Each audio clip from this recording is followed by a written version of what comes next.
개역 개정으로 제가 다시 한번 읽겠습니다. 잠언 4장 23절입니다. 모든 지킬 만한 것 중에 더욱 네 마음을 지키라. 생명의 근원이 이에서 남이니라. 사도행전 13장 22절 한 절을 더 봅니다. 패하시고 다윗을 왕으로 세우시고 증언하여 이르시되 내가 이새의 아들 다윗을 만나니 내 마음에 맞는 사람이라. 내 뜻을 다 이루리라 하시더니. 마음 제목입니다. 오늘 설교의 제목인데 하나님께서 중요하게 여기시는 것이 마음이다 하는 것은 우리가 성경을 통해서 많이 보게 되는 것이죠. 우리가 어떤 말을 하는가 그리고 어떤 행동을 하는가 보다 중요한 것은 마음입니다. 사람들은 마음 중심을 볼 능력이 없습니다. 대략 추측할 수는 있겠지만 우리는 사람의 마음을 알 수 없습니다. 그렇기 때문에 우리는 사람을 판단하기 어렵습니다. 그러나 우리는 판단하죠. 내가 알 것이라고 생각합니다. 예를 들어서 심리학을 공부하거나 또는 상담을 공부하거나 사람의 내면에 대한 공부를 많이 하게 될수록 사람을 판단할 수 있다는 착각을 하기 쉽습니다만은 사실은 사람의 마음은 너무나 깊어서 다 알 수 없습니다. 그러나 하나님은 그 중심을 아십니다. 조금의 착각도 없이 온전히 판단하시는 분은 하나님밖에 없습니다. 그럼에도 불구하고 우리는 살아가면서 사람들이 나를 어떻게 판단할까 하는 것에 신경을 씁니다. 그렇죠. 신경 쓰지 않을 수는 없죠. 사람들이 나를 어떻게 보든지 나는 상관없이 나는 내 길을 간다. 그렇게 살 수는 없겠죠. 그러나 사람들을 신경 쓰는 것만큼 우리가 하나님을 신경 쓰는가? 신경 쓴다는 말이 조금 거슬리죠. 하나님을 의식하고 사나? 다윗을 가리켜서 하나님께서 오늘 하신 말씀은 내 마음에 맞는 사람이다. 그러니까 내 마음에 든다 이런 얘기죠. 근데 내 마음에 든다고 하나님이 말씀하시는 이유는 뭔가 하면 다윗의 마음이 하나님하고 맞았다는 얘기죠. 하나님이 그의 중심을 보셨는데 그 중심이 하나님의 마음에 들었던 거죠. 그러니까 여러분 우리가 인생을 살면서 사람들에게 많은 칭송을 받을 수도 있고요. 사람들이 인정하는 삶을 살 수도 있어요. 그러나 정말 중요한 거는 우리 다 죽잖아요. 그건 살아있을 때 의미가 있잖아요. 근데 우리 다 죽잖아요. 죽으면 하나님 앞에서 우리는 하나님의 판단을 기다려야 하는 사람들이잖아요. 그러니 어떤 태도를 가지고 살아가는 게 중요하겠습니까? 이런 면에서 오늘 우리는 마음을 좀 주목하려고 생각을 합니다. 여러분의 마음은 온전합니까? 어떤 의미일까요? 여러분의 마음은 온전합니까? 라고 물어볼 때 이 질문은 어떤 의미를 함축하고 있을까요? 우리가 웨스트민스터 대의리 문답을 지금 금요일 날마다 공부를 하고 있죠. 그 일문, 잊어버릴 수 없는 것이죠. 사람의 첫째가며 가장 높은 목적은 하나님을 영화롭게 하고 마음을 다해 하나님을 영원토록 즐거워하는 것이다. 마음을 다해 라고 말합니다. 웨스트민스터 대의리 문답 1문에 의하면 내 마음이 온전한가 하는 것은 이 1문에 의하면 내가 온 마음을 다하여 하나님을 즐거워하고 있나 하는 것이 될 겁니다. 역대하 16장 9절을 보면 이렇게 말합니다. 여호와의 눈은 온 땅을 두루 감찰하사 전심으로 자기에게 향하는 자들을 위하여 능력을 베푸신다. 전심으로 자기에게 향하는 자들. 그러니까 온 마음으로 하나님을 향하는 것. 같은 얘기죠. 다 같은 얘기입니다. 온 마음을 다하여 하나님을 향하는 사람처럼 복된 사람은 없습니다. 이거는 단정할 수 있는 말입니다. 세상에 단정할 수 있는 게 별로 없지만 뭐 그럴 것 같다라든지 좀 겸손하게 이런 것도 하나의 온당한 이론이라든지 이렇게 말할 수 있지만 이거는 너무나 분명한 것입니다. 전심으로 온 마음을 다해서 하나님을 향하는 사람, 하나님을 즐거워하는 사람, 이 사람보다 복된 사람, 이 사람보다 행복한 사람은 없습니다. 왜냐하면 오늘 우리가 읽은 잠언 4장 23절에 의하면 생명의 근원이 이에서 남이니라. 이는 뭐죠? 마음이죠. 그러니까 말하자면 생명의 근원이 이에서 난다는 말이 조금 추상적으로 들릴 수 있지만 우리 인생에 의미 있는 모든 것들이 마음에서 나오는 거야. 이렇게 말씀하시는 거예요. 그러니까 마음을 지켜. 네가 모든 걸 다 지킬 수 있어도 마음을 잃어버리면, 마음이 망가지면 그러면 끝이야. 좀 극단적이 아닙니까? 아니에요. 이게 하나님의 말씀이에요. 여러분, 우리가 얼마나 이 마음에 신경을 쓰지 않는 세상을 살아갑니까? 모든 시대가 다 그랬을 거라고 생각해요. 사람들이 하나님은 마음을 관심을 두시지만 사람들은 허영이라든지 사람들 앞에 내가 어떤 모습으로 비춰진다든지 좀 더 멋있게 이런 게 우리에 굉장히 많죠. 하와가 선악을 알게 하는 나무의 실과를 먹었을 때부터 그때부터 그 허영과 사람들 앞에서 내가 지혜로운 사람으로 나은 사람으로 괜찮은 사람으로 이거는 인간의 주제예요. 근데 20세기 21세기로 넘어오면서 우리가 지금 살아가는 시대는 그게 아주 극단적으로 드러나는 시대가 아닌가 하는 생각이 들어요. 왜냐하면 너무나 많은 그 스펙터클들이 이 TV와 다 눈으로 보는 거잖아요. 온 천지가. 그런 것들이 가득하잖아요. 20세기 전반기에 영미권의 교회들을 향해서 아더 핑크가 한 말이 아주 뼈아프게 들리더라고요. 인용을 좀 하죠. 주위를 둘러보면 열심히 달리는 사람은 많지만 정작 목표를 향해 뛰는 이는 거의 없습니다. 구원을 말하는 사람은 많지만 구원의 기쁨을 누리는 사람은 극히 드뭅니다. 경건의 모양은 넘치지만 경건의 능력은 희박합니다. 경건의 능력이란 우리를 세상과 구별되고 이기적인 삶에서 벗어나게 하며 사탄의 공격을 막아주고 죄를 싫어하게 하고 그리스도를 사랑하게 하며 악한 오류에서 벗어나게 하고 진리를 소중히 여기도록 하는 것입니다. 이 하나님의 능력을 체험한 사람이 요즘은 너무 드뭅니다. 날마다 자신을 부인하고 자기 십자가를 지고 그리스도를 쫓는 자는 어디 있는 걸까요? 그리스도를 위해 수치와 모욕과 핍박을 두려워하지 않는 자는 어디 숨어 있나요? 매일 하나님께서 기도에 응답해 주시고 기꺼이 힘과 능력을 보여주시는 자는 도대체 어디 있단 말입니까? 예배당 안에는 이렇게 사람들이 가득 차죠. 그러나 아더핑크가 말하는 것처럼 이런 사람들은 어디에 숨어 있나요? 우리가 살아가는 21세기 한국교회가 크게 다르다고 말할 수는 없겠습니다. 21세기 한국교회는 능력을 잃어버린 교회라고 저는 생각을 합니다. 왜 능력을 잃어버렸을까요? 그저 하나님의 말씀 대신 인간의 말을 하는 그런 교회들, 그저 강단에서 정말 하나님을 욕되게 하는 이런 설교들이 난무하는 그런 교회들을 가리켜 얘기하는 게 아니고요. 제가 지금 왜 우리가 능력을 잃어버렸다고 말하는가, 그리고 그 능력을 잃어버린 이유는 무엇인가 하는 것은 좋은 말씀을 듣고 있고 바른 교리를 배우고 있고 주를 위해 열심히 봉사하고 있는 그런 많은 교회들을 포함해서 하는 말입니다. 도대체 어디서 우리는 미끄러진 걸까요? 어디서 우리는 그 능력을 잃어버리고 있는 것일까요?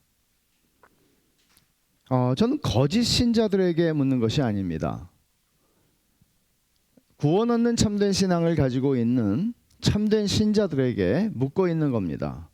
우리는 어디서 능력을 잃어버렸을까요? 그것은 두루뭉실하게 교회를 가리켜서 말하는 것이 아니라 우리 개개인들이 하나님의 자녀로서 그리스도인으로서 어떤 능력을, 그 능력은 돈의 힘이 아니라 내가 가지고 있는 사회적 신분이 주는 힘이 아니라 복음의 능력이 우리 안에서 어떻게 경험되고 있는가, 그리고 우리는 어디서 그 능력을 잃어버렸는가 하는 것입니다.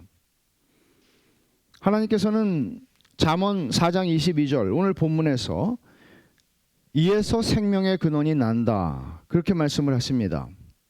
말하자면 마음을 지키는 일에서 실패했을 때 우리는 모든 것을 다 잃어버리는 것입니다. 능력을 포함해서요. 이 잠언 4장 22절의 맥락을 보면은 마음이라고 하는 거는 하나님의 말씀을 담아두는 보고예요. 제가 시편 119편 강의에서도 그 말씀을 드렸죠. 우리 마음에 하나님의 말씀을 담아둔다. 근데 하나님의 그러니까 아버지가 말을 하는 거죠. 아들아, 내 말을 내 마음에 새기고 내 마음에 담아두고 내 마음에, 그렇게 말한단 말이에요. 근데 그리고 나서 이렇게 얘기하는 거예요. 내 마음을 지켜라. 지킬 게 많아. 세상에는 네가 지키고 살아야 되는 게 많아. 네 명예도 지켜야 돼. 또 네가 가지고 있는 어떤 많은 것들을 넌 지켜야 돼. 그렇지만 그 모든 것들을 지켜도 네가 마음을 지키지 못하면 너는 다 잃어버리는 거야. 왜? 생명의 근원이 마음에서 나오거든. 그러면 마음을 지킨다, 이런 말이거든요. 마음에 파수꾼을 세운다는 거예요. 마음의 입구에 파수꾼을 세운다. 왜 세우죠? 누가 마음대로 들어와서 내 마음에 있는 하나님의 말씀을 다 뺏어가는 거죠. 내 마음의 상태를, 하나님의 말씀을 뺏어가고 온갖 허영과 정욕과 음란과 더러운 것들을 내 마음에 채워넣는 거죠. 하지만 사람들은 모른다니까요. 내 아내도 모르고 내 남편도 모르고 내 자식들도 몰라요. 내 마음에서 어떤 일이 일어나는지를요. 네 마음의 문을 단단히 지켜라. 그렇게 지금 얘기를 하고 있는 것입니다. 영적인 능력도 마음에서 나오는 것입니다. 마음을 지키는 일에서 실패하면 영적인 능력을 상실할 수밖에 없습니다. 그래서 아도 핑크는 이렇게 지적을 해요. 질문을, 도전을 하죠. 냉랭하고 세속적이고 죽어있는 당신의 마음 때문에 눈물을 흘린 적이 한 번이라도 있습니까? 마음을 지키고 청소하고 개선하기 위해서 단 5분이라도 투자한 적이 있습니까? 이렇게 묻습니다. 여러분, 우리가 얼마나 많은 시간들을 허비하며 보냅니까? 주님은 마음을 지키는 게 네 생명을 보장하고, 마음을 지키는 게 네 생명의 질을 보장하고, 마음을 지키는 게 네 신앙을 보장하고, 마음을 지키는 것이 너의 영혼을 결정한다고 말하고 있는데, 우리는 마음을 지키기 위해서 그 수고와 그 노력을 얼만큼 하고 있는가를 아도 핑크는 도전하는 것이죠. 청교도 존 플라벨이라고 하는 분은 마음을 지키는 것에 관한 책을 썼는데 이런 말을 합니다. 느슨한 마음으로 이리저리 다니며 종교적인 행위를 하는 것은 어렵지 않다. 하지만 주님 앞에서 우리의 헛된 생각을 바로잡는 것은 굉장히 힘든 일이다. 유창한 말로 능수능란하게 기도하는 것 쉬운 일이다. 하지만 깨어진 심령으로 죄를 고백하고 값없이 주신 은혜에 녹아내리고 주님의 무한한 거룩함에 압도당하여 진실로 낮아지도록 마음을 지키는 것은 영혼을 고통스럽게 할 만큼 힘든 일이다. 죄가 밖으로 드러나지 못하게 억누르고 사람들에게 칭찬받는 행동을 하는 것은 그리 대단한 일이 아니다. 세상 사람들도 상식에 따라 그렇게 살 수 있다. 하지만 내면의 썩은 뿌리를 뽑고 생각을 거룩하게 지키고 마음의 모든 것을 바르게 하기란 절대 쉬운 일이 아니다. 공감하시죠? 우리는 신앙생활을 하다 보면 익숙한 종교생활로 들어가기가 쉽습니다. 설교를 유창하게 하기는 쉬운 일입니다. 이것에 비하면 마음을 찢고 하나님 앞에 나아가는 일보다 쉬운 일입니다. 행위이니까요. 그래서 오늘 우리는 이 중차대한 주제, 마음을 지키는 것에 관한 주제를 특별히 다윗의 삶을 조명함으로 잠깐 살펴보려고 합니다. 하나님이 다윗을 내 마음에 맞는 사람이다, 내 마음에 들어 라고 판단하십니다. 사무엘 선지자가 사울의 왕위를 하나님이 패하시고 새 왕을 세우실 텐데 그 새 왕은 어떤 사람이냐 이렇게 말했어요. 하나님이 말씀하시기를 내 마음에 맞는 사람이라고. 생각해 보세요. 성경 어디에서 하나님이 이런 말씀을 누구에게 하셨나요? 없어요. 내 마음에 맞는 사람이라고 그런 말을 한 대상은 없어요. 다윗 말고는. 이것을 바울 사도가 비시디아 안디옥에서 복음을 전할 때 이 말씀을, 이 구절을, 사무엘이 했던 이 말을 그대로 인용을 한 것입니다. 어떻게 하면 하나님의 마음에 드는 삶을 사는 거지? 이런 질문을 하게 되죠. 왜냐하면 이 말씀을 보면 사람들이 우리를 어떻게 판단하고 어떻게 평가하든 간에 상관없어요. 하나님의 마음에 들면 그 사람은 성공한 삶이에요. 그건 탁월한 삶이에요. 하나님의 마음에 들었으면 된 거예요. 그 사람은 사회적으로 성공하지 않았을 수도 있고요. 사회적으로 어떤 뭔가 내세울 만한 게 없을 수도 있고요. 하나님의 마음에 들면 되는 거예요. 구약성경에서 우리가 구약성경을 읽다 보면 왕들의 역사, 특별히 유다 왕들의 역사를 볼 때 하나님이 왕들을 평가하는 기준이 다윗이라는 사실을 우리는 보게 됩니다. 하나님 다윗을 기준으로 평가를 하세요. 그래서 솔로몬에게 이렇게 말씀하시죠. 역대하 7장 17절에 보면 찾지 않으셔도 돼요. 네가 만일 내 앞에서 행하기를 네 아버지 다윗이 행한 것과 같이 하여 내가 네게 명령한 모든 것을 행하여 내 율례와 법규를 지키면, 다윗이 한 것처럼 하면, 이런 말을 합니다. 또 뭐 많은데 제가 몇 개만. 아하스 왕에게는 하나님 이렇게 말씀하시죠. 역대하 28장 1절에 그의 조상 다윗과 같지 아니하여 여호와 보시기에 정직하게 행하지 아니하였다. 다윗하고 달랐다. 칭찬도 있습니다. 히스기야 왕과 요시야 왕을 칭찬하실 때 하나님께서 이렇게 말씀하시죠. 히스기야에게 역대하 29장 2절에 히스기야가 그의 조상 다윗의 모든 행실과 같이 여호와 보시기에 정직하게 행하여. 그냥 여호와 보시기에 정직하게 행했다 그러면 되는데 다윗과 같이, 이렇게 다윗을 기준으로 말씀하세요. 요시야 왕에게도 말씀하시죠. 역대하 34장 2절을 보면 여호와 보시기에 정직하게 행하여 그의 조상 다윗의 길로 걸으며 좌우로 치우치지 아니하고. 이런 질문을 할 수 있죠. 우리가 무엇이 다윗을 그처럼 위대한 왕이 되게 만들었는가? 어떻게 하나님은 다윗을 기준으로 삼으실 만큼, 그럼 뭔가? 말하자면 성경을 우리가 그 모범 설교라고 그러는 게 있어요. 설교의 그걸 장르라고 할 수는 없겠는데, 옛날에는 다윗이 이렇게 훌륭합니다. 다윗을 닮으세요. 모세가 이렇게 훌륭합니다. 모세를 닮으세요. 아브라함이 이렇게 훌륭합니다. 아브라함을 닮으세요. 이렇게 했잖아요. 근데 이제 그런 것들이 얼마나 그리스도를 드러내지 못하는가 하는 것 때문에 그리스도가 중심이지, 그리스도가 안 계시면 모세가 무슨 모세이며 아브라함이 무슨 아브라함이고 욥이 무슨 욥이냐, 그리스도를 드러내야 된다. 그래서 이 모범 설교가 아주 사라졌어요. 근데 문제는 뭔가 하면 성경은 히브리서 11장을 보세요. 그들의 모범을 얘기하고 있죠. 근데 그들의 모범의 특징은 뭐예요? 그들의 행위를 본받아라? 행위를 따라가라? 아니요. 그들의 믿음은 어떤 믿음이었는가? 이런 극단은 상당히 문제가 있는 것이죠. 그럼 여러분, 오늘 우리가 주목하려고 한 다윗도 마찬가지예요. 다윗을 닮으세요. 단순히 그런 얘기가 아니에요. 도대체 그 사람의 믿음은 무슨 믿음이었지? 어떻게 그리스도를 믿는 믿음이 이 사람을 이렇게 만들었지? 그럼 나도 동일한 믿음을 가지고 있는데 그럼 나는, 이런 생각을 우리는 해야 하는 것입니다. 도대체 우리 알잖아요. 다윗이 누군지. 다윗, 그럼 우리가 기억하는 거는 이 사람은 높은 데 살았어요. 왕이니까. 목욕하는 여자를 음탕하게 쳐다봤습니다. 주님의 말씀에 하면 가늠한 것이죠. 거기서 끝나지 않았습니다. 그는 그 여자가 누군지 알아봤습니다. 자기의 충성스러운 신하 우리아의 아내였습니다. 알고도 그는 그녀를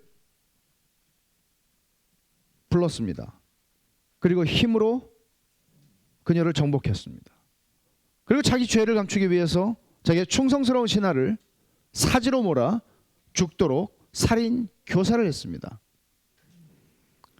성경에 이런 일을 저지른 사람이 그렇게 많지는 않습니다.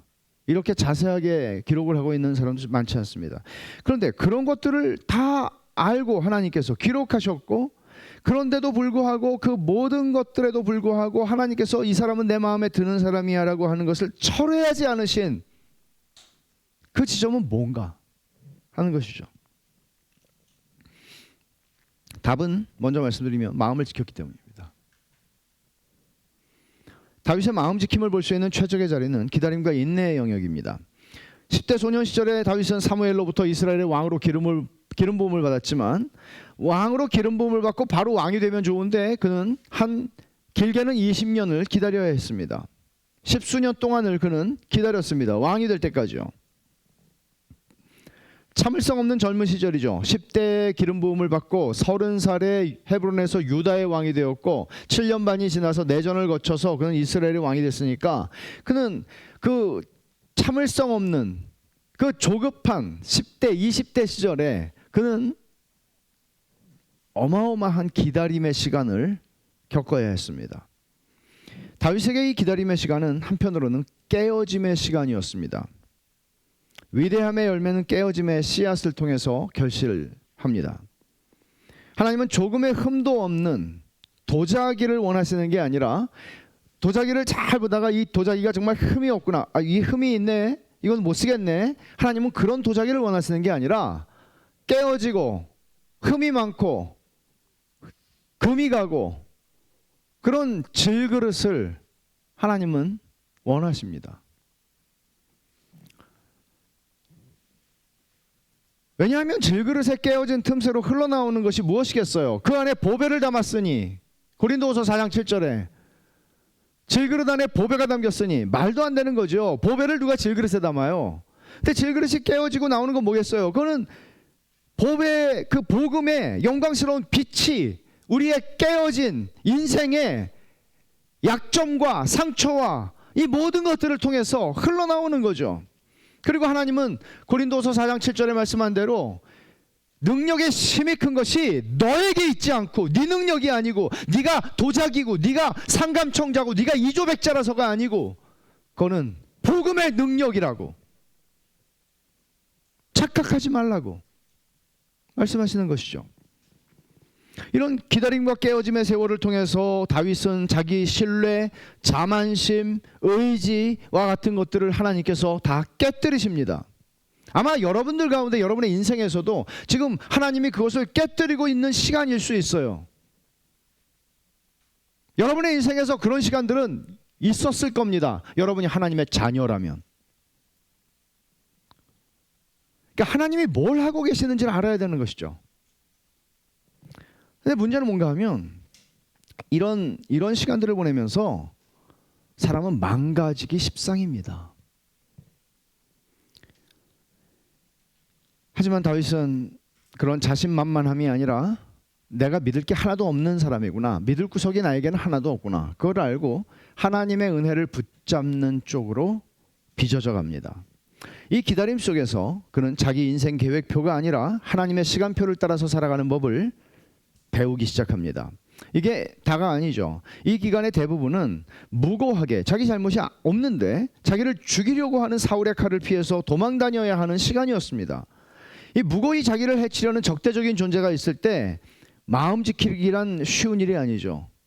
아니, 이유도 없이 나를 미워하는 사람이 있어도, 나를 죽이려고 안 해도 미워하는 사람만 있어도 자기 마음을 지키기는 어렵습니다.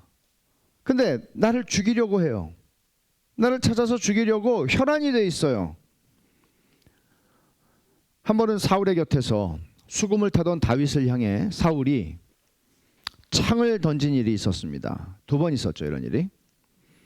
생각해 보세요. 사울 옆에서 사울의 신임을 얻고 사울을 위해서 수금을 타고 있고, 근데 악령에 또 사로잡혀서 사울은 옆에 있던 창을 들어서 얼마나 떨어져 있었겠습니까, 여러분? 그 다윗을 향해서 창을 던지는데 다윗이 그나마 민첩해서 그렇죠. 피했습니다. 2번 다 피했어요. 여러분, 이런 일들을 겪게 되면 사람이 참 망가지기 십상입니다. 이유 없이 뭐 직장의 보스든지 아니면 뭐 상관없어요. 아랫사람이라도 상관없어요. 그리고 여러분이 만나는 가족 중에도 있을 수 있고 어디서든지 있을 수 있어요. 이런 일은. 그런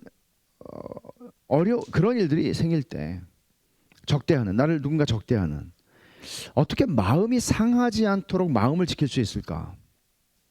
다윗에게 이런 상황이 10수년 계속됐다니까요. 여러분, 사람이 경험으로부터 완전히 자유롭기는 어렵습니다. 경험으로부터 완전히 자유롭기는 어렵죠. 그럼에도 불구하고 다윗의 마음이 망가지지도 굳어지지도 상하지도 강팍해지지도 않은 것 같아요. 시편에 있는 그의 기도들을 읽어보면. 저 이런 생각을 해요. 사울이 창을 탁 던졌을 때 뒤에 딱 박혔단 말이에요. 뭐 무섭게 박혔겠죠. 사울이 이 아주 대단한 사람 아니에요? 키도 크고 건장한, 막 윙 그러고 지나가가지고 탁 맞추고 흔들렸겠죠.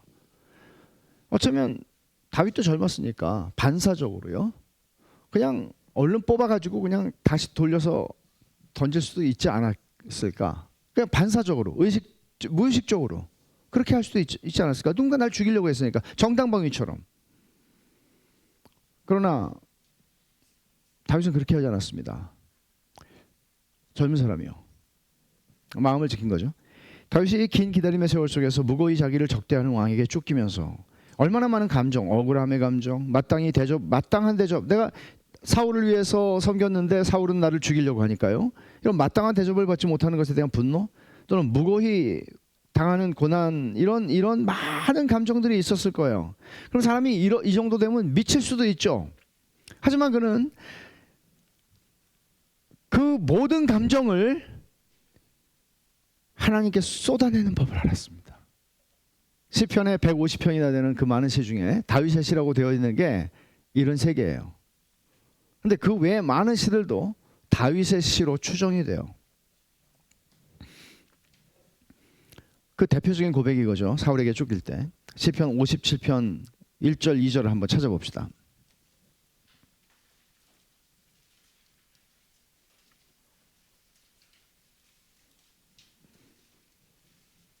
다윗이 사울을 피해서 굴에 있을 때 지은 시라고 설명이 되어 있는데 57편 1절과 2절을 보면, 하나님이여 내게 은혜를 베푸소서, 내게 은혜를 베푸소서. 내 영혼이 주께로 피하되 주의 날개 그늘 아래에서 이 재앙들이 지나기까지 피하리이다. 내가 지존하신 하나님께 부르짖으며 곧 나를 위하여 모든 것을 이루시는 하나님께로다. 지존하신 하나님께 부르짖는다고, 이 재앙들이 지나갈 때까지 나는 주의 날개 그늘 아래 피한다고. 나를 위해 모든 것을 이루시는 하나님을 그는 알았고, 그 하나님께 자기의 모든 감정을 쏟아냈습니다. 하나님께 마음을 쏟아낸다는 것은 긴 기다림과 깨어짐의 시간 동안에 심령이 상하고 마음이 망가지는 것으로부터 다윗을 지켜주었을 겁니다. 두 번째, 마음 지킴과 관련해서 두 번째로 생각할 요소는 하나님을 사랑하는 것입니다. 믿음은 믿음의 대상인 하나님을 향한 사랑과 분리될 수 없습니다. 믿는 것은 사랑하는 것입니다. 다른 종교에서는 그렇지 않습니다. 기독교는 하나님을 믿는다는 것은 인격적인 하나님을 사랑한다는 뜻입니다. 만약 하나님을 사랑하지 않는 믿음이라면 그것은 거짓 믿음입니다. 믿음은 인격적인 하나님과의 관계이기 때문입니다. 그래서 믿음은 신앙의 내용과 교리에 대한 지적인 동의가 아닙니다. 나는 이것을 믿습니다, 담담하게 그냥 말하는 것이 아니라, 사실은 그 일을 그 하나님이 어떤 하나님이신지, 그리고 그 하나님이 어떤 일을 하신 하나님이신지를 알고 그분을 사랑하는 것입니다. 주님은 한 서기관이 주님께 묻죠. 계명 중에 첫째가 무엇이냐? 그러자 마가복음 12장에 이렇게 대답하십니다. 마음과 목숨과 뜻과 힘을 다해 하나님을 사랑하고 이웃을 내 자신과 같이 사랑하라. 이것이 율법과 선지자의 강령이다 말씀하십니다. 결국 주님의 설명은, 신앙은 사랑하는 거다. 네가 믿는 하나님을 사랑하는 것이고, 어떻게 사랑해요? 덤덤하게가 아니고 마음과 뜻과 목숨과 힘을 다해서 사랑하고, 그 사랑이 어떻게 흘러가요? 이웃을 향해서 내가 나를 사랑하는 것처럼 사랑하는 것으로 흘러간다. 이게 신앙이다. 그럼 다윗이 하나님을 얼마나 사랑했는지 시편과 사무엘 상하 그리고 역대상의 기록에서 우리는 그것을 봅니다. 그가 역사의 무대에 처음 등장하던 것이 골리앗과의 싸움이었죠. 그는 하나님의 이름을 모독하는 골리앗을 향해서 참지 못합니다. 뭐라고 말하죠? 너는 칼과 창과 단창으로 내게 나아오거니와 나는 만군의 여호와의 이름 곧 네가 모욕하는 이스라엘 군대의 하나님의 이름으로 내게 나아가노라. 참지 못하는 겁니다.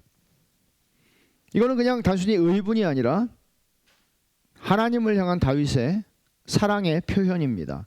시편 84편은 고라자손의 시라고 되어 있는데, 많은 사람들은, 스펄전을 포함해서 많은 사람들은 이거 다윗이 썼을 것이라고 말합니다. 시편 84편 10절에 이런 아름다운 고백이 있습니다.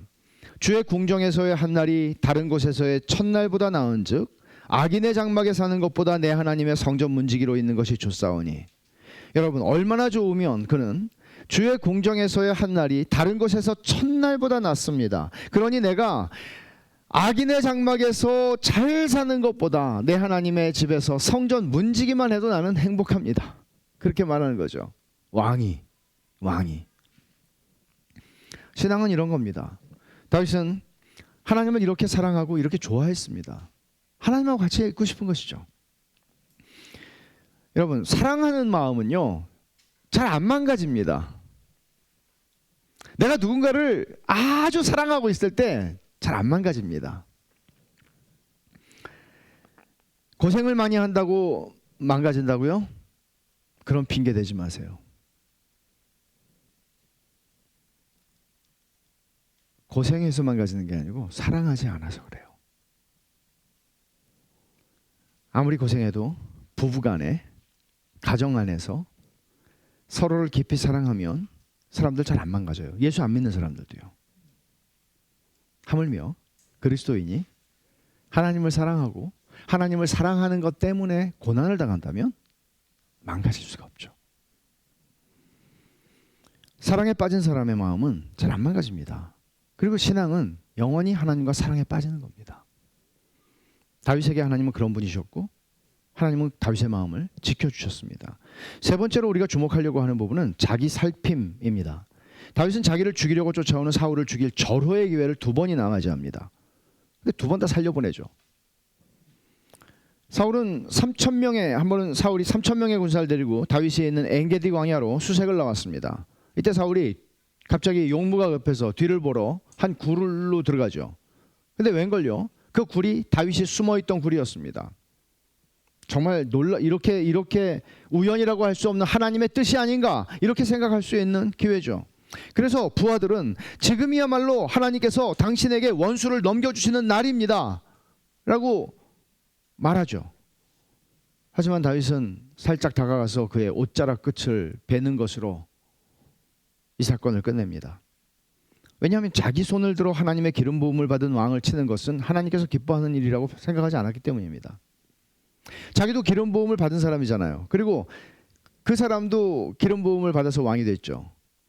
그러면 이렇게 생각할 수 있죠. 하나님이 저 사람은 사무엘을 통해서 패하시겠다고 했으니까 내가 죽여서 내가 왕이 되면 되잖아. 내가 기름 부음 안 받은 사람이면 잘못이지만 기름 부음 받았잖아. 이렇게 얼마든지 생각할 수 있잖아요. 근데 그는 그렇게 행하지 않습니다. 그것은 하나님의 일이라고 생각을 합니다. 사울을 살려주고 그 옷자락을 벤 것 때문에 사무엘상 24장 5절에 보면 옷자락을 벤 것 때문에 다윗이 양심이 찔렸다고 기록을 하고 있어요. 이건 또 뭡니까? 여러분 이 마음이 이해가 되십니까? 야, 내가 너 안 죽인 것만 해도 너 정말 너 나한테 1000번은 감사해야 된다. 이렇게 생각을 할 텐데 옷자락을 벤 것 때문에 마음에 양심에 찔림을 받습니다. 다윗의 마음이 보통 마음은 아니었던 것 같아요. 이 사람 보통 마음은 아니었던 것 같아요.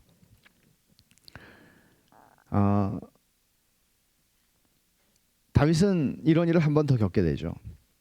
그러니까 다윗의 마음이 순전했다 하는 것만을 얘기하는 게 아니라 자기가 직접 원수를 갚지 않고 하나님께 맡기라는 말씀에 대해서 그가 어떤 태도로 순종했는가를 보여주는 것이거든요. 다윗처럼 이런 상황을 오래 겪다가 우리가 무너지는 순간은 내 속에서 복수심이 일어날 때예요. 내 속에서. 그러니까 자기를 살피는 게 중요한 거예요. 내 속에서 어떤 마음들이 일어나는 걸 우리는 살피고 있으면 그것이 하나님의 말씀, 내 안에 있는 하나님의 말씀을 몰아내고 그것이 내 마음을 정복하도록 허락하지 않아요. 근데 마음을 살피지 않아요. 내 마음에서 그런 복수심이 일어나는 걸 알지도 못해요. 그리고 때로는 그것을 부추겨요. 악을 악으로 갚겠다는, 여러분 이걸 누가 뭐라고 그래요? 악을 악으로 갚는 건 정당한 거 아닌가요? 정당하다는 생각을 하기 시작합니다. 그리고 우리는 사랑할 힘을 잃어버립니다. 미움의 지배를 받기 시작합니다. 이것은 마귀에게 틈을 내어주는 것입니다. 이 점에서 우리가 마음을 지키는 것은 영적 전투예요. 전쟁이에요. 마귀는 계속 정당한 대처를 하라고 말합니다. 야, 네가 당한 거 너는 10대 맞았으면 5대만 때려. 그것도 못해? 이렇게 말합니다. 그러나 하나님은 이렇게 말씀하시죠. 원수를 친히 갚지 말고 선으로 악을 이겨라. 어떤 게 여러분 마음에 맞아요? 이게 맞죠. 한 대는 때리고 싶죠. 근데 하나님이 왜 원수를 친히 갚지 말고 선으로 악을 이기라고 말씀하시는 걸까요? 여러분 로마서 12장 19절과 21절을 보면 이렇게 말씀하세요. 내 사랑하는 자들아, 이 중요해요. 내 사랑하는 자들아, 너희가 친히 원수를 갚지 말고 하나님의 진노하심에 맡기라. 그러면 너희 마음이 우라통이 터져서 죽을 것이다. 그런 얘기 아닙니다. 내 사랑하는 자들아, 원수를 갚지 마. 하나님의 진노하심에 맡겨. 기록되었을 때 원수 갚는 것이 내게 있으니 내가 갚으리라 고 주께서 말씀하시니라. 악에게 지지 말고 악을 더블로 갚아줘라 그렇게 말씀하시잖아요. 악에게 지지 말고 선으로 악을 이겨라. 심지어 주님은 원수를 사랑하라고 말씀하세요. 누가복음 6장 27절 28절에 너희 듣는 자에게 내가 이르노니 너희 원수를 사랑하며 너희를 미워하는 자를 선대하며, 미워하는 자를 선대하래요. 너희를 저주하는 자를 축복하고 너희를 모욕하는 자를 위해 기도하래요. 주님의 말씀입니다. 여러분 우리가 맺고 살아가는 모든 관계에 예외 없이 적용되는 말씀입니다. 하나님 왜 이렇게 말씀하시죠? 우라통 터져서 미치라고? 아니죠. 우리 마음을 지켜주시려고, 우리 마음을 보호해 주시려고. 왜냐하면 마음을 지키지 못하면 생명의 근원이 여기서 나오기 때문에 마음을 지키지 못하면 모든 걸 다 잃어버리거든요. 내가 한 대를 철썩하고 돌려주는 순간 내 마음이 무너지거든요. 하지 말라는 거예요.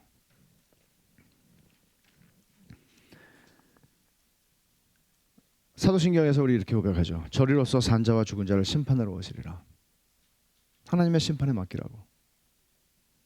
하나님의 심판을 믿는다면, 주님이 오셔서 심판할 걸 믿는다면, 죽은 자들을 다 살려서 심판할 걸 믿는다면 네가 갚지 마.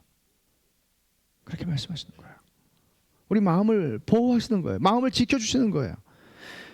우리가 이렇게 선으로 악을 이기고 하나님께 모든 것을 맡기기 위해서 알 것이 있습니다. 그건 뭔가 하나님의 선하심이고 하나님의 사랑입니다. 하나님의 선하심을 맛보아 아는 것은 내가 원하는 대로 내 인생이 풀릴 때가 아니에요. 우리 인생에서 가장 깊은 계곡을 지나고 있을 때, 우리 인생에서 가장 깜깜한 긴 터널을 지나고 있을 때, 그때 하나님의 선하심을, 그 사랑을 맛보는 거예요. 경험하는 거예요. 다윗도 사울에게 쫓기고 있을 때 아둘람굴에서 너희는 여호와의 선하심을 맛보아 알지어다라고 말합니다. 우리도 마찬가지예요. 긴 세월 동안 깊은 고난의 자리에 있을 때 하나님의 선하심을 특별한 방식으로 맛보아 아는 것, 이 신앙의 교체예요. 그때 우리의 마음이 상하고 망가지지 않도록 하나님이 조치하시는 것이죠. 그래서 우리 마음에 이 하나님의 선하심을 고난 속에서 알지 못하면 쓴뿌리가 일어나요. 쓴뿌리가 일어나는데 그거를 살피질 못하면 쓴뿌리가 너무나 빨리 자라서 우리 마음을 채워버립니다. 마음을 지키라는 말씀은 마음을 살피는 거예요. 다윗이 어떻게 사울을 죽일 기회를 2번이나 놓쳤을까? 아니 이것을 놔버렸을까? 마음을 살폈기 때문이에요. 그런 순간이 오면 마음을 살피지 않는 사람은 행동하죠.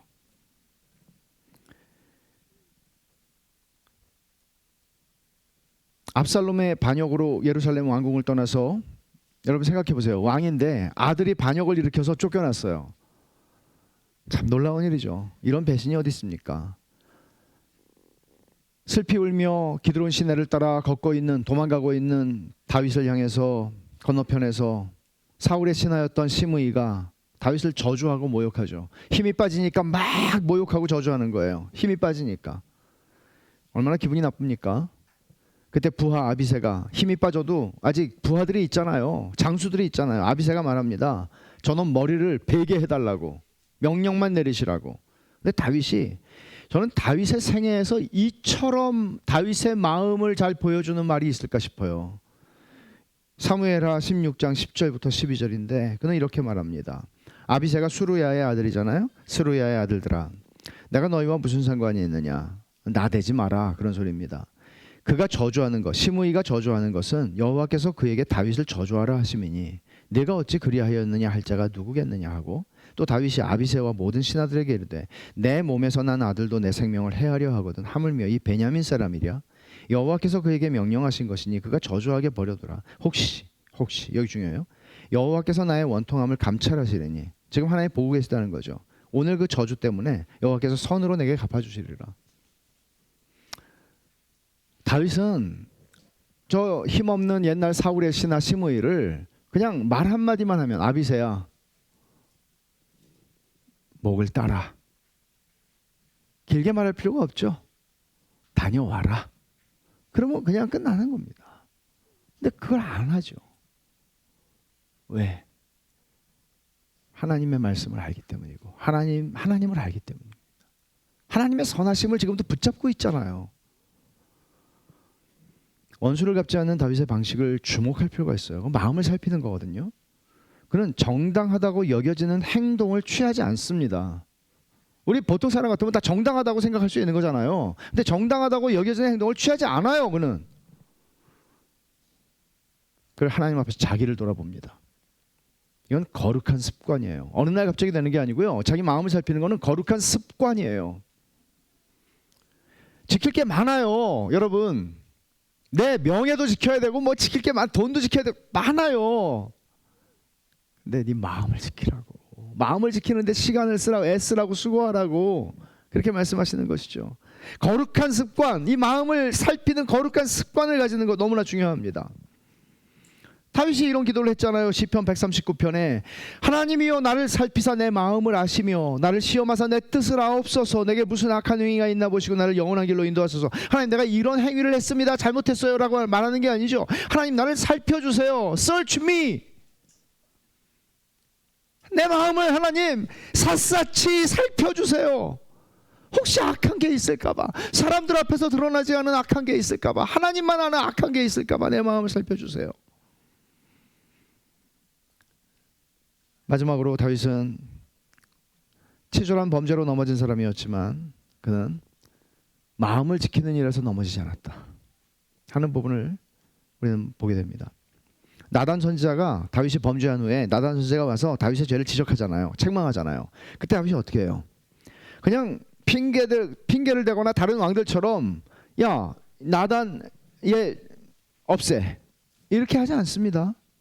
그는 내가 여호와께 죄를 범하였노라. 즉각적으로 회개를 하죠.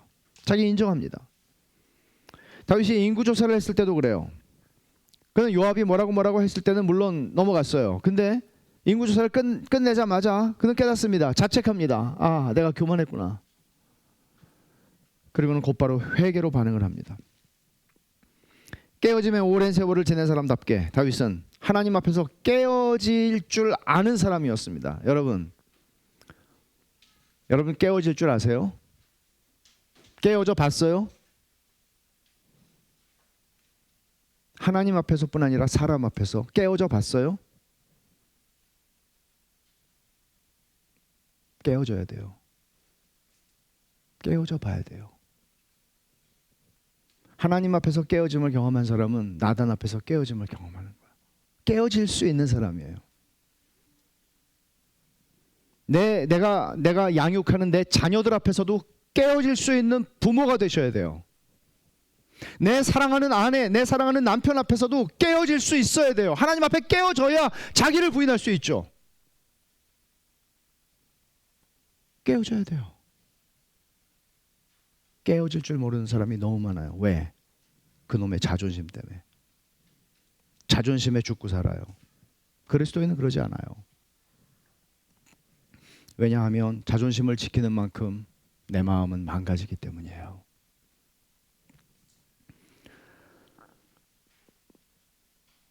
다윗은 알았어요. 하나님이 구하시는 제사는 상한 심령, 깨어진 마음이라는 걸 알았어요. Broken heart, 깨어진 마음. 깨어진 마음을 하나님이 원하시는 걸 알았어요. 이걸 아는 사람, 이걸 아는 것, 이게 마음을 망가뜨리지 않고 지키는 길이에요. 다윗의 삶을 우리는 행복했다고 말할 수는 없을 거예요. 다윗의 삶을 한번 쭉 보세요. 야, 진짜 어렸을 때 아버지의 사랑도 별로 못 받은 사람 같아요. 이게 다야? 사무엘이 묻잖아요. 다라고. 아니, 하나 있긴 있는데 걔는 아니라고. 아버지가 열애로 남겨놓은 아들이에요. 그러니까 다윗이 시편에서 그렇게 고백한 거죠. 부모는 나를 버렸을지라도 여호와는 그렇지 않다고. 여러분, 왕이 됐으니까 행복했겠죠? 천만의 말씀이죠. 왕이 되기 전에 십수년을 사울에게 쫓겨다니는 신세였고, 왕이 된 후에도 수많은 전쟁, 가정 안에서의 고통스러운 사건들, 자식들 안에서 일어나는 강간과 살인, 자식에게 반란, 인간으로서는 겪고 싶지 않은 모든 일을 다 겪은 사람 같아요. 근데 마음이 안 망가졌어요. 이게 뭐죠? 마음이 안 망가졌어요. 이런 일을 겪고 마음이 안 망가졌어요. 그리고 그 추악한 범죄를 저질렀음에도 불구하고 마음을 회복했어요. 성경이 다윗의 삶을 이 사람 내 마음에 드는 사람이라고 말씀하시는 이유가 있을 것 같아요. 왜냐하면 그런 사람은 죄를 짓지 않는 사람이 아니에요. 이런 죄를 지은 사람이에요. 근데 하나님 내 마음에 든다고 그러세요. 이 사람은 완벽한 사람 아니에요. 보면 흠이 많아요. 이렇게 자세히 현미경으로 보면, 현미경 돋보기로 보면 좀 별로인 대목이 많아요. 다윗의 삶을 보면. 근데 내 마음에 드는 사람이에요. 저는 많이 생각을 해봤어요. 뭐지? 하나님이 왜 여느 사람들에게는 그런 말씀을 하셨는데 이 사람에게는 그런 말씀을 하셨지? 마음을 지킨 거죠. 여러분, 솔로몬하고 한번 비교해 보세요. 솔로몬은 아버지하고는 비교할 수, 아버지 다윗하고는 비교할 수 없이 많은 걸 누렸던 사람이에요. 이 사람은 왕궁에서 태어나서 왕궁에서 죽었어요. 왕자로 태어나서 왕으로 죽었어요. 그러나 다윗은 그렇지 않았죠. 수많은 전쟁을 했죠. 아버지가 전쟁을 많이 한 덕에 이 사람은 손에 피를 묻히지 않아도 됐죠. 그러나 솔로몬은 모든 것을 다 가졌지만 지혜와 장수와 명예와 부와 뭐가 있나요? 모든 걸 다 가졌지만 그는 마음을 지키는 일에서 실패한 사람이었습니다. 그가 결혼한 수많은 이방 여인들 1000명 마음을 다 뺏겨버리죠. 잠언 16장 2절은 이렇게 말합니다. 사람의 행위가 자기 보기에는 모두 깨끗하여도 여호와는 심령을 감찰하시느니라. 여러분, 이 말은 사람들이 보기에 옳은 것, 사람들의 칭찬과 평판이 중요하지 않다는 말은 아닙니다. 중요할 겁니다. 그러나 그것보다 더 중요한 게 있다. 그건 뭔가 하면 심령, 곧 마음을 저울질하시는 하나님의 판단이다. 여기 심령, 여호와는 심령을 감찰하시느니라 그랬잖아요. 감찰한다는 뜻이 그 단어 사전을 찾아보면 히브리 말로 이 저울에다 올린다는 거예요. 네 마음을 잰다는 거예요. 그게 중요하죠. 참된 그리스도인이 마음을 지키는 일에 힘써야 할 이유는 하나님이 우리 마음을 저울질하시기 때문입니다. 여러분, 마음이 무너지면은요, 마음이 망가지면 믿음이 잘할 수 없습니다. 왜냐하면 믿음이 이 마음이라는 건 굉장히 여러 포괄적인 의미거든요. 우리 믿음이 손가락에서 자라지 않잖아요. 우리 믿음이 건강한 허벅다리에서 자라는 거 아니잖아요. 우리의 마음과 관계가 있단 말이에요. 믿음이 자라지 않습니다. 그리고 하나님께 유익한 사람이 되지 못합니다. 뿐만 아니라 사람들에게 위로가 주는 인생이 될 수 없습니다. 여러분, 인생을 살면서 사람들에게 정말 답 없는 인생을 살아가요. 다. 근데 그런 사람들을 더 사랑하고 더 위로할 수 있는 존재가 된다는 것은 세상에 이거보다 더 부유한 삶은 없습니다. 그런 인생을 살아야 합니다. 근데 마음이 망가지면은요, 고약해지고 늙을수록 저질이 됩니다. 마음을 지키는 데서 실패했기 때문입니다. 마음을 지키려면 여러분이 하는 일 자체에 지나치게 몰두하지 마세요. 여러분이 하는 일이 주식을 투자하는 일이든 아니면 무슨 일이든 그게 설교하는 일이고 목회하는 일이든 뭐든지 그 일 자체에 여러분들이 몰두하게 되면 영원한 가치와 단절돼요. 그 일 자체를 몰두하면서 내 마음을 지키는데 단 5분도 쓸 시간이 없이 살아가면 망해요. 겉으로는 길따르미처럼 따라가죠. 그러나 거기에는 생명이 없어요. 사람들이 그래도 먹고 살려면 전심으로 살지 않으면 이 전쟁터 같은 세상에서 먹고 살 수 없습니다. 그 말도 맞죠. 근데 죽을 것도 생각하세요. 먹고 살다가 죽을 거죠. 죽을 때는 마음을 죽을 때 돈 갖고 가요? 죽을 때 명예 갖고 가요? 죽을 때 뭐 갖고 가요? 죽을 때 마음 지키고 그 마음을 가지고 가는 거예요. 주님 앞에. 죽어요 다. 신앙은 생각해보세요. 신앙은 거저되지 않아요. 그러니까 신앙이라는 것은 행위로 되지 않고 우리 구원은 행위로 아니고 믿음으로 말미암아 하나님의 은혜에 의해서 믿음으로 말미암아 이루어지는 것이라고 성경은 분명히 말해요.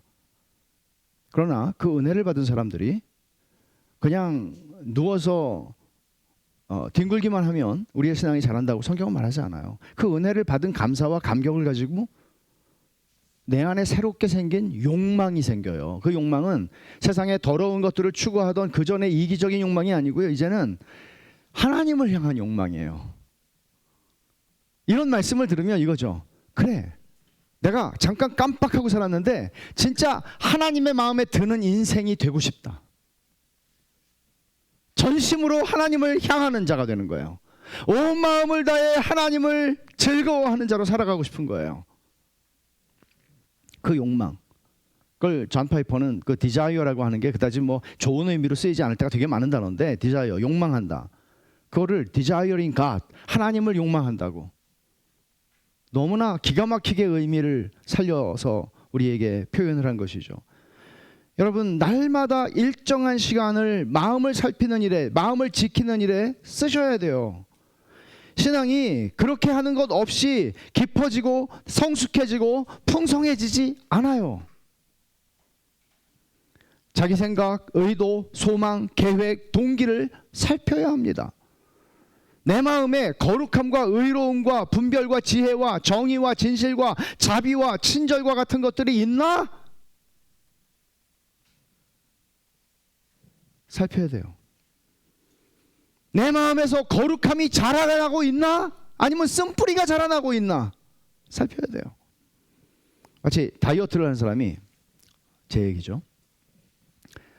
다이어트를 계속하는 건 아니지만 이 성공적인 다이어트의 결과를 죽을 때까지 끌고 가고 싶은 욕망이 있단 말이에요. 아침마다 두렵고 떨리는 마음으로 저울 위에 올라가는 거죠.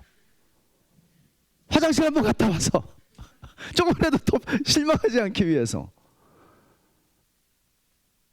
우리의 영혼을, 우리의 마음을 달아보시는, 저울질하시는 하나님 앞에서 매일매일 두렵고 떨리는 마음으로 하나님의 저울대 위에 내 마음을 올려놓는 거예요. 이 일을 하셔야 돼요.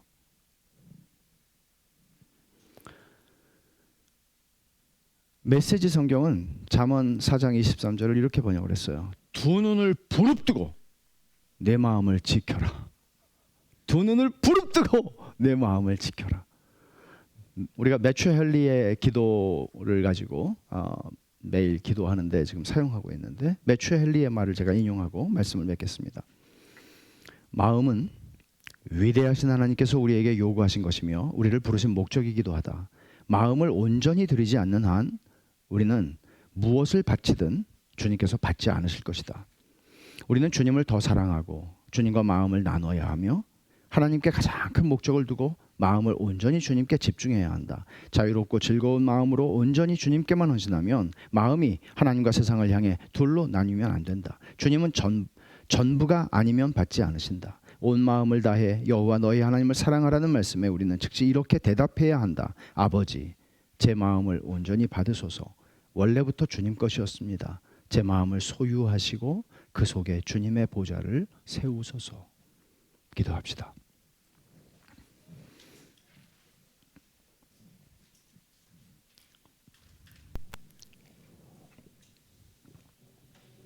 오늘 여러분들은 성령께서 설교자를 통해서 여러분의 심령에 사랑하는 아들아, 사랑하는 딸아, 그렇게 말씀하시는 것을 들으셨습니까? 그리고 그 다음에는 성령께서 여러분의 마음에 무엇을 말씀하시던가요?